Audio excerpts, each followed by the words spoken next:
ರಾಜ್ಯ ಸರ್ಕಾರ ಯಾಕೆ ಹಿಂಗೆ ಮಾಡ್ತಾ ಇದೆ? ಇಷ್ಟು ಸಾಕಾಗಲ್ವಾ? ಹಿಂದೂ ವಿರೋಧಿ ಸರ್ಕಾರ ಅಂತ ಬಿಜೆಪಿಗರು ಹೇಳುವಂಥ ಮಾತಿಗೆ ಇಷ್ಟು ಸಾಕಾಗಲ್ವಾ? ಪದೇ ಪದೇ ಹಿಂದೂ ಪರ ಮುಖಂಡರುಗಳ ಕೇಸ್ಗಳು ಯಾಕೆ ರಿಓಪನ್ ಆಗುತ್ತೆ? ಹುಬ್ಬಳ್ಳಿ ವಿಚಾರ ತಗೊಳ್ಳಿ, 600 ಕೇಸು ಅಂತಂದ್ರು. 600 ಕೇಸಲ್ಲಿ ಅರೆಸ್ಟ್ ಆಗಿರೋದು ಎಷ್ಟು? 2 ಕೇಸು. ಅದರಲ್ಲಿ ಒಂದು 1992 ಡಿಸೆಂಬರ್ 5ನೇ ತಾರೀಕಾಗಿರುವ ಹುಬ್ಬಳ್ಳಿ ದೊಂಬಿ, ಮತ್ತೊಂದು 2001ರಲ್ಲಿ ಅಶೋಕ್ ಸಿಂಗಾಲ್ ಹುಬ್ಬಳ್ಳಿಗೆ ಭೇಟಿ ಕೊಟ್ಟಂಥ ಸಂದರ್ಭದಲ್ಲಿ ಅಲ್ಲಿ ನಡೆದಂಥ ಒಂದು ಕಾರ್ಯಕ್ರಮದ ಸಂದರ್ಭದಲ್ಲಿ ದಾಖಲಾಗಿರೋ ಕೇಸು. ಯಾಕೆ 600 ಕೇಸಲ್ಲಿ 2 ಪ್ರಕರಣಗಳು ಓಪನ್ ಆಗುತ್ತೆ? ರೈಟ್, ಅದಾಯಿತು. ಹಳೆ ಪ್ರಕರಣಗಳನ್ನೇನೋ ತೆಗೆದ್ರು, ಆ ಟೈಮಲ್ಲಿ ಆ ಪ್ರಕರಣಗಳು ಬಂತು ಅಂತು ಸರ್ಕಾರ. ಇದ್ಯಾಕೆ? ಅದನ್ನೇನೋ ಕಳೆದ 31 ವರ್ಷಗಳಲ್ಲಿ ಅದಕ್ಕೆ ಸಮನ್ಸ್ ಸರ್ವ್ ಆಗಿರೋದೇ ಮೊನ್ನೆ ಅಂತಾರೆ ಆ ಆರೋಪಿತರು. ಅಲ್ಲಿವರೆಗೆ ಅದಕ್ಕೆ ಒಂದೇ ಒಂದು ಪ್ರಶ್ನೆಗಳೆತ್ತಿಲ್ಲ ಅಂತ ಹೇಳ್ತಾರೆ. ಕೇಳಿದ್ರು ಕೂಡ ಒಂದು 2, ಅದರಲ್ಲಿ ಒಂದು ಆರೋಪಿಗೆ ನಾನು ಆ ಹೆಸರಿದೆ, ಪ್ರಕರಣ ಇದೆ ಅನ್ನೋದೇ ಗೊತ್ತಿರಲಿಲ್ಲ ಮೊನ್ನೆ ಸರ್ವ್ ಆಗೋವರೆಗೂ. ಈ ಪ್ರಕರಣ, ಇವತ್ತಿನ ಈ ಪ್ರಕರಣ ಬಿಜೆಪಿ ಸರ್ಕಾರ ಹಿಂಪಡ್ಕೊಂಡಿದ್ದಂಥ ಪ್ರಕರಣ, ಅಷ್ಟೂ ಜನ ಆರೋಪಿಗಳ ವಿರುದ್ಧ ಇದ್ದಂಥ ಪ್ರಕರಣ. ಆ ಕೇಸನ್ನು ಖುಲಾಸೆ ಮಾಡಿ ಆದೇಶವನ್ನು ಹೊರಡಿಸಿತ್ತು ಬಿಜೆಪಿ ಸರ್ಕಾರ. ಅದನ್ನು ಮತ್ತೆ ಕೈಗೆತ್ಕೊಳ್ತಿದ್ದಾರೆ ಅಂತಂದ್ರೆ ಇದೇನು ದ್ವೇಷ ರಾಜಕಾರಣ ಅಲ್ವಾ? ಅಥವಾ ನೀವು ಇದು ದ್ವೇಷ ರಾಜಕಾರಣ ಅಲ್ಲ ಅನ್ನೋದಕ್ಕೆ ಒಂದು ಪುರಾವೆ ಕೊಡಿ, ಒಂದು ಮಾತು ಹೇಳಿ ಯಾವುದು ಇದು ದ್ವೇಷ ರಾಜಕಾರಣ ಅಲ್ಲ ಅಂತ. ಬಟ್ ಕಾಂಗ್ರೆಸ್ ತಗೊಳ್ತಾ ಇರುವಂಥ ಯಾವ ನಿರ್ಧಾರವೂ ಕೂಡ ಆಸ್ ಫಾರ್ ನೌ, ಈಗ ರೈಟ್ ನೌ ಬಹಳ ವೈಸ್ ಡಿಸಿಷನ್ಗಳು ಅಲ್ಲ. ಇದು ಮತ್ತೆ ಅವ್ರು ಹೇಳೋದನ್ನೇ ತಾವು ಮಾಡ್ದಂಗೆ ಸಾಧಿಸಿ ತೋರಿಸ್ದಂಗೆ ಕಾಣ್ತಾ ಇದೆ. ಅರುಣ್ BA ನಮ್ಮ ಹಿರಿಯ ಪ್ರತಿನಿಧಿ ನ್ಯೂಸ್ ಡೆಸ್ಕ್ನಿಂದ ಲೈವ್ನಲ್ಲಿ ಜಾಯಿನ್ ಆಗ್ತಿದ್ದಾರೆ. ಅರುಣ್ ಸರ್, ಒಂದಂತೂ ಸ್ಪಷ್ಟ, ಕಾಂಗ್ರೆಸ್ ಸರ್ಕಾರ 4 ದಿನದಲ್ಲಿ ತೆಗೆದುಕೊಂಡಿರೋ 4 ನಿರ್ಧಾರವೂ ಕೂಡ ಹಿಂದೂ ವಿರೋಧಿ ಸರ್ಕಾರ, ರಾಮ ವಿರೋಧಿ ಸಿದ್ದರಾಮಯ್ಯ ಅನ್ನೋದಕ್ಕೆ ಪುಷ್ಟಿ ಕೊಡುವಂಥದ್ದೇ ಇದೆ. ಈವರೆಗೇನೋ ಸಬೂಬುಗಳನ್ನು ಕೊಟ್ಕೊಂಡು ಬಂದರು, ಅದೆಲ್ಲ ಏನೋ ಆಟೋಮೆಟಿಕ್ ಆಗಿದ್ದು, ಅದನ್ನು ಹಿಂದಿನ ಕೇಸ್ಗಳನ್ನು ಚೆಕ್ ಮಾಡುವಾಗಾಗಿದ್ದು ಅಂತ. ಆದರೆ ಈ ಪ್ರಕರಣಕ್ಕೆ ಏನು ಸಬೂಬು? ಬಿಜೆಪಿ ಸರ್ಕಾರ ವಾಪಸ್ ಪಡ್ಕೊಂಡು ಕ್ಲೋಸ್ ಮಾಡಿದ ಕೇಸು. ಅರುಣ್ ಸರ್. ಖಂಡಿತ ಪ್ರಣೋತ್, ಈಗಿನ ಕಾಂಗ್ರೆಸ್ ಸರ್ಕಾರದ ನಡವಳಿಕೆಯನ್ನು ನೋಡಿದ್ರೆ ಎಲ್ಲೋ ಒಂದು ಕಡೆ ತಮ್ಮ ಮುಸ್ಲಿಂ ವೋಟ್ ಬ್ಯಾಂಕ್ನ ಗಟ್ಟಿ ಮಾಡ್ಕೊಳ್ಳೋದಕ್ಕೆ ಕಾಂಗ್ರೆಸ್ಸಿಗರು ಪ್ರಯತ್ನ ಪಡ್ತಾ ಇದ್ದಾರಾ ಅನ್ನುವಂಥ ಅನುಮಾನ ಅಂತೂ ಬರ್ತಾ ಇದೆ. ಅದರ ಜೊತೆಗೆ ಇದೇ ಬಾಬಾ ಬುಡನ್ ಸಾಬ್ ದತ್ತಾತ್ರೇಯ ದರ್ಗಾ ಏನಿದೆ, ಈ ದರ್ಗಾದ ವಿವಾದ ವಿಷಯ ಕೂಡ ಬಹುಶಃ ಈ ಕಳೆದ ವಾರದವರೆಗೂ ಆರಾಮಾಗಿತ್ತು. ಯಾಕಂದರೆ ಕಳೆದ ವಾರ ಅಷ್ಟೇ ಚಿಕ್ಕಮಗಳೂರಿನಲ್ಲಿ ದತ್ತಾತ್ರೇಯ ಮಾಲೆಯನ್ನು ಧರಿಸಿ ಎಲ್ಲ ಅಲ್ಲಿಗೆ ಪೀಠಕ್ಕೂ ಹೋಗಿ ಹೋಮ ಹವನಾದಿಗಳನ್ನೆಲ್ಲ ಮಾಡಿ ಅಲ್ಲಿ ದತ್ತಮಾಲೆಯನ್ನು ವಿಸರ್ಜನೆ ಮಾಡಿ ಎಲ್ಲ ಬಂದಿದ್ದರು. ದೊಡ್ಡ ಮೆರವಣಿಗೆ ಎಲ್ಲ ಆಗಿತ್ತು. ಅನಸೂಯ ಜಯಂತಿಯನ್ನು ಮಾಡಿದರು, ಜೊತೆಗೆ ದತ್ತಾತ್ರೇಯ ಜಯಂತಿ ಆಚರಣೆ ಕೂಡ ಆಗಿತ್ತು. ಎಲ್ಲ ಕಾಮಾಗಿದ್ದ ನಂತರ ಈಗ ಇದ್ದಕ್ಕಿದ್ದಂತೆ ಮತ್ತೆ 2017ರಲ್ಲಿ ಆದಂಥ ಘಟನೆಯ ವಿಚಾರವನ್ನು ಈಗ ರಾಜ್ಯ ಸರ್ಕಾರ ಮತ್ತೆ ಕೆದಕ್ತಾ ಇದೆ. ಬಹುತೇಕ ಮರ್ತೇ ಹೋಗಿದ್ದಂಥ ಘಟನೆಗೆ ಮತ್ತೆ ಮರುಜೀವ ಕೊಡುವಂಥ ಪ್ರಯತ್ನ. ಆಗ ಆಗಿದ್ದಾದರೂ ಏನು ನೀವು ಗಮನಿಸಬೇಕು. ನಾವೇನು ಬಾಬಾ ಬುಡನ್ಗಿರಿ ಅಂತ ಏನು ಹೇಳ್ತೀವಿ, ಬಾಬಾ ಬುಡನ್ಗಿರಿಯ ಒಳಗಿರುವಂಥ ಗುಹಾ ಪ್ರದೇಶ, ಆ ಗುಹೆಯ ಒಳಭಾಗದಲ್ಲಿ ಒಂದು ಭಾಗದಲ್ಲಿ ಗುರು ದತ್ತಾತ್ರೇಯರ ಪಾದುಕೆಗಳಿದ್ದರೆ, ಮತ್ತೊಂದು ಭಾಗದಲ್ಲಿ 4 ಸಮಾಧಿಗಳಿವೆ. ಅದರ ಹೊರಭಾಗದಲ್ಲೂ ಕೂಡ ಹಲವಾರು ಸಮಾಧಿಗಳು, ಗುಹೆಯ ಹೊರಭಾಗದಲ್ಲೂ ಕೂಡ ಹಲವಾರು ಸಮಾಧಿಗಳಿವೆ. ಈ ಗುಹೆಯ ಒಳಗಡೆ ಇರುವಂಥ 4 ಸಮಾಧಿಗಳು ಅದು ಗುರು ದತ್ತಾತ್ರೇಯರ ಶಿಷ್ಯರ ಸಮಾಧಿಗಳು ಅಂತ ಹೇಳಿ ಹಿಂದೂಗಳ ಒಂದು ವಾದ. ಆದರೆ ಇಲ್ಲ, ಇದು ಬಾಬಾ ಬುಡನ್ ಅಥವಾ ದಾದಾ ಹಯಾತ್ ಮೀರ್ ಖಲಂದರ್ ಅವರ ಶಿಷ್ಯರ ಸಮಾಧಿಗಳು ಅಂತೇಳಿ ಮುಸ್ಲಿಮರು ವಾದವನ್ನು ಮಂಡಿಸ್ತಾರೆ.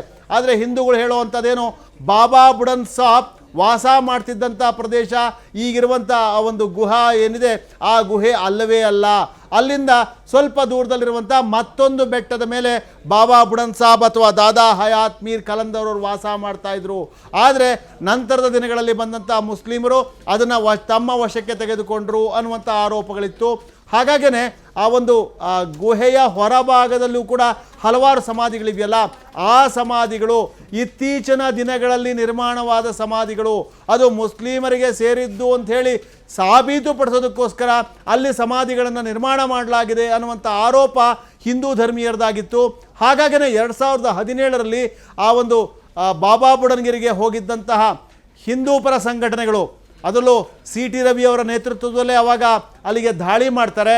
ಹೊಸದಾಗಿ ನಿರ್ಮಾಣವಾಗಿದ್ದಂತಹ ಕೆಲವು ಸಮಾಧಿಗಳನ್ನು ಒಡೆದು ಹಾಕ್ತಾರೆ. ಅಷ್ಟೊತ್ತಿಗಾಲೇ ಪ್ರಕರಣ ಸುಪ್ರೀಂ ಕೋರ್ಟ್ ಮೆಟ್ಲೇರಿತ್ತು. ಯಥಾಸ್ಥಿತಿಯನ್ನು ಕಾಪಾಡುವಂತೆ ಕೋರ್ಟ್ ಕೂಡ ಆದೇಶವನ್ನು ಕೊಟ್ಟಿತ್ತು. ಹಾಗಾಗಿ ಕೋರ್ಟ್ ಆದೇಶವನ್ನು ಉಲ್ಲಂಘಿಸಿ ಅಲ್ಲಿರುವಂಥ ಸಮಾಧಿಗಳನ್ನು ಒಡೆದು ಹಾಕುವಂಥ ಪ್ರಯತ್ನ ಮಾಡಿದ್ರು. ಜೊತೆ ಮಾತನಾಡ್ತಾ ಹೇಳ್ತಾ ಇದ್ರು, ಹಲವು ಪ್ರಕರಣಗಳನ್ನು ವಾಪಸ್ ಪಡೆದಿರೋದ್ರ ಹಿಂದೆ ಸರ್ಕಾರ ಮೋಟಿವ್ ಇಟ್ಕೊಂಡಿದೆ. ಸರ್ಕಾರ ಹಿಂದೂ ಕಾರ್ಯಕರ್ತರನ್ನ ಹತ್ತಿಕ್ಬೇಕು ಅನ್ನೋದೇ ಇದ್ರ ಪ್ಲಾನು, ಅದಕ್ಕೆ ತಕ್ಕಂತೆ ನಡೀತಾ ಇದೆ ಅಂತ ಹೇಳಿ ಪವರ್ ಟಿವಿಗೆ ತುಡುಕೂರು ಮಂಜು ಈ ಪ್ರಕರಣದಲ್ಲಿ ಆರೋಪಿತರು ಅಂತ ಗುರುತಿಸಿಕೊಂಡಿರೋರು, 2021ರಲ್ಲಿ ಈ ಪ್ರಕರಣದಿಂದ ಖುಲಾಸೆ ಪಡೆದವರು ಈಗ ಮತ್ತೆ ಮಾತನಾಡಿದ್ದಾರೆ ಪವರ್ ಟಿವಿ ಜೊತೆಗೆ ಎಕ್ಸ್ಕ್ಲೂಸಿವ್ ಆಗಿ. ನಾನು ಭಾಗಿಯಾಗಿದ್ದೆ ಅನ್ನೋದಕ್ಕೆ ಒಂದು ಪ್ರೂಫ್ ಕೊಡ್ಲಿ. 14 ಜನರ ಹೆಸರೇನಿದೆ, ಅವ್ರು ಯಾರೂ ಕೂಡ ಆ ಮಸೀದಿ ಅಥವಾ ಆ ಗೋರಿ ಧ್ವಂಸದಲ್ಲಿ ಇರಲಿಲ್ಲ. ದುರುದ್ದೇಶದಿಂದ ಕೇಸ್ ಅವತ್ತು ಹಾಕಿದ್ರು, ಇವತ್ತು ಕೂಡ ದುರುದ್ದೇಶದಿಂದಲೇ ಈ ಕೇಸನ್ನು ರೀಓಪನ್ ಮಾಡಿದ್ದಾರೆ. ನಾವು ಇದ್ದೀವಿ ಅಂತ ಒಂದು ಪ್ರೂಫ್ ಕೊಟ್ರೆ ನಾವು ಕಾನೂನು ಅವ್ರು ಏನು ಕ್ರಮ ತೆಗೆದುಕೊಂಡ್ರು ಅದನ್ನು ನಾವು ಭದ್ರಿದ್ದೀವಿ, ಅದನ್ನು ಸ್ವೀಕಾರ ಮಾಡೋದಕ್ಕೆ ಅಂತ ಹೇಳ್ತಿದ್ದಾರೆ. ನ್ಯೂಸ್ ಡೆಸ್ಕ್ನಿಂದ ಅರುಣ್ ಸರ್ ಲೈವ್ನಲ್ಲಿದ್ದಾರೆ, ಅವ್ರ ಜೊತೆಗೆ ಮಾತುಕತೆ ಕಂಟಿನ್ಯೂ ಮಾಡೋಣ. ಸರ್, ತುಡುಕೂರು ಮಂಜು ಅವರ ಮಾತುಗಳನ್ನು ಕೂಡ ನೀವು ಕೇಳಿಸ್ಕೊಂಡ್ರಿ. ಅಂದರೆ ಒಂದು ಮೋಟಿವ್ ಇರೋದಂತೂ ಸ್ಪಷ್ಟ, ಆ ಮೋಟಿವ್ ಮುಖಾಂತರವಾಗಿ ಇವ್ರು ನಡೀತಿರೋದು ಕೂಡ ಸ್ಪಷ್ಟ. ಅದ್ರ ಜೊತೆಗೆ ಒಂದು ದೊಂಬಿ ಆಗುತ್ತೆ ಅಥವಾ ಒಂದು ಗಲಭೆ ಆಗುತ್ತೆ ಅನ್ನೋ ಸೂಚನೆ ಕೊಟ್ಟು ಮಾರನೇ ದಿನದಿಂದ ಯಾರ್ಯಾರು ಹಿಂದೂ ಕಾರ್ಯಕರ್ತರುಗಳ ಹೆಸರಲ್ಲಿ FIR ಇದೆಯಾ ಅವ್ರನ್ನೆಲ್ಲ ಬಂಧನ ಮಾಡಿಕೊಂಡು ಏನೋ ಒಂದನ್ನು ಸಾಧಿಸಿ ತೋರಿಸೋದಕ್ಕೆ ಹೊರಟಿದ್ಯಾ ಅಂತ ಸರ್ಕಾರ. ಪ್ರಣೋತ್, ಕಾಂಗ್ರೆಸ್ ಸರ್ಕಾರ ಅಧಿಕಾರಕ್ಕೆ ಬಂದಾಗಲೇ ಇಂಥದ್ದೊಂದು ಆಗತ್ತೆ ಅನ್ನುವಂಥ ಸುಳಿವಂತೂ ಇತ್ತು. ಯಾಕಂತಂದರೆ ಋಣ ತೀರಿಸುವಂಥ ಒಂದು ಮಹತ್ವದ ಹೊಣೆಗಾರಿಕೆ ಮುಖ್ಯಮಂತ್ರಿ ಸಿದ್ದರಾಮಯ್ಯನವ್ರ ಮೇಲೆ ಕೂಡ ಇದೆ. ನಿಜ, 2023ರ ಮೇನಲ್ಲಿ ರಾಜ್ಯದಲ್ಲಿ ಕಾಂಗ್ರೆಸ್ ಅಧಿಕಾರಕ್ಕೆ ಬರೋದಕ್ಕೆ ಪಂಚ ಗ್ಯಾರಂಟಿಗಳು ಎಷ್ಟು ಕಾರಣವೋ ಅದೇ ರೀತಿ ಅಹಿಂದ ಮತಗಳು, ಅದರಲ್ಲೂ ವಿಶೇಷವಾಗಿ ಅಲ್ಪಸಂಖ್ಯಾತರು ಮುಸ್ಲಿಮರ ಮತಗಳು ಇಡಿಗಂಟಾಗಿ ಕಾಂಗ್ರೆಸ್ಗೆ ಬಂದಿರೋದಂತೂ ಸತ್ಯ. ಹಾಗಾಗಿ ಆ ಋಣ ತೀರಿಸುವಂಥ ಒಂದು ಹೊಣೆಗಾರಿಕೆ ಸಿದ್ದರಾಮಯ್ಯನವ್ರ ಮೇಲೆ ಕೂಡ ಇದೆ.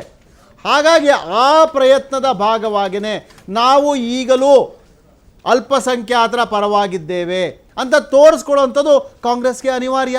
ಮುಂಬರುವಂಥ ಲೋಕಸಭಾ ಚುನಾವಣೆಯಲ್ಲಿ ತಮ್ಮ ಪರವಾದಂಥ, ತಮ್ಮ ವೋಟ್ ಬ್ಯಾಂಕ್ ಆಗಿರುವಂಥ ಮುಸ್ಲಿಮರ ಮತ ಬ್ಯಾಂಕನ್ನು ಹಾಗೆ ಗಟ್ಟಿಯಾಗಿ ಹಿಡಿದಿಟ್ಕೋಬೇಕಾದಂಥ ಒಂದು ಪರಿಸ್ಥಿತಿ ಕೂಡ ಅವ್ರಿಗಿದೆ. ಅದನ್ನು ಪ್ರೂವ್ ಮಾಡಬೇಕಲ್ಲ. ಹೇಗೆ ಪ್ರೂವ್ ಮಾಡೋದು?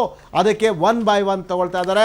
ಮೊದಲನೇದಾಗಿ ತಗೊಂಡಿರುವಂಥದ್ದು ಹುಬ್ಬಳ್ಳಿನಲ್ಲಿ ಯಾರು ಕರಸೇವಕರು ಹಿಂದೆ ಎಲ್ಲ ಆ ಒಂದು ಗಲಾಟೆಯಲ್ಲಿ 2002ರಲ್ಲಾದಂಥ ಗಲಾಟೆಯಲ್ಲಿ ಭಾಗಿಯಾಗಿದ್ದರು ಅಂತ ಹೇಳಲಾದಂಥ ಆ ಪ್ರಕರಣವನ್ನು ರೀಓಪನ್ ಮಾಡ್ತಾರೆ.